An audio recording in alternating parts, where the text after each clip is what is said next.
we always stay as close to the right side of the road as possible, and we pray. See there? Awesome. We pray that that is what happens every time a car goes by us. Safety.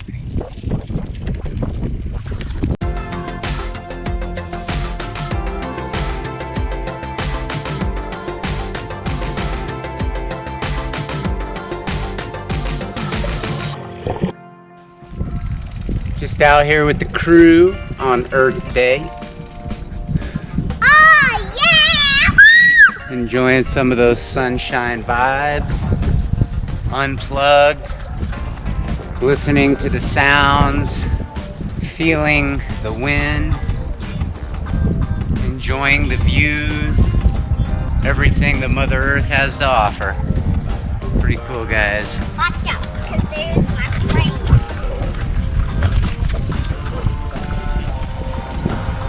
How's that lighting, y'all?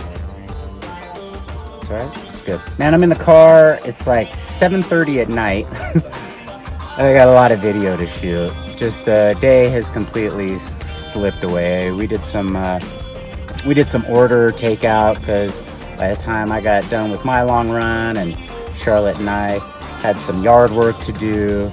The day was late. Neither one of us felt like cooking, so we did some order out, and by the time I got it back home, unboxed everything, we realized it wasn't all correct, so we ate most of it.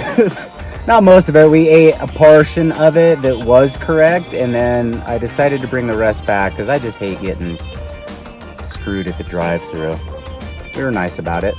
I'm like already driving, but I'm so not gonna have time to finish this vlog today. No, I'll finish it. But hey, so what I just wanted to talk, just sometimes I feel that like getting off and staying off of alcohol has been the easiest part of a lifelong addiction to a substance that was slowly pulling me down. And a lot of times, what I find myself dealing with is the fact that like when I get frustrated, you know, I have depression and anxiety and PTSD, and you know, so those are all other things that I have to deal with other than the fact that I just can't use anything to help me get through that stuff.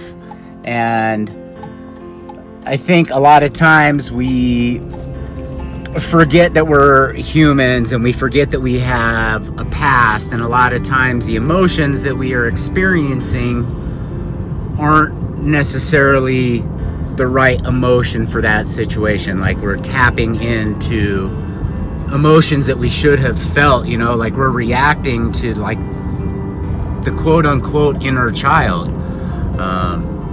You know, when my son does something or my daughter does something and it reminds me of me, and me maybe making those mistakes in life and realizing now that like, oh, those were not, but you know, their lives are different, and I don't need to be reacting and getting emotional to their life.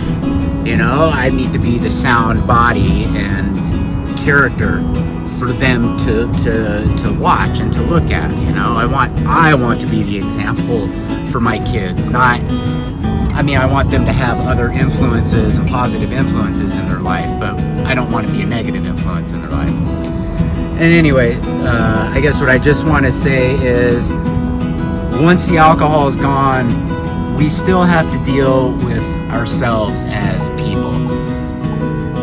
And we by drinking alcohol so often denied ourselves that self-love. And I just want to be sure that if you're not sober and you're thinking about getting sober, or you've been sober a long time, that just a reminder today to love yourself and love that person who deserves to be loved that maybe you don't love. Like there's a little piece of, I have a little pent-up anger inside of me that really isn't real anger. It's kind of, well, it's depression, but it's also linked to sadness, and it's just a lot easier sometimes to display anger as an emotion than to get sad and to break down and cry. So I just wanted to put that out there, guys. Just really give you guys a reach around, give your inner child a big hug. Tell him or her that you love him or her and that you're worthy of that love. And with that, I'm gonna go home and finish this dinner. I love you guys, man. Peace out. Tomorrow. See ya.